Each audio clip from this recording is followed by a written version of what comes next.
So today I want to show you this mini pruning set that I have that's battery powered. So there's no more manual using the pruning shears. I just take these batteries, comes with 2 in this kit.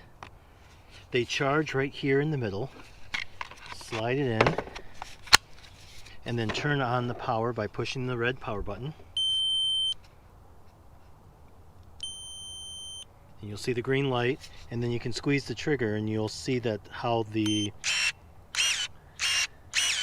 So we'll go ahead and try off a couple small branches here just to demonstrate how this works.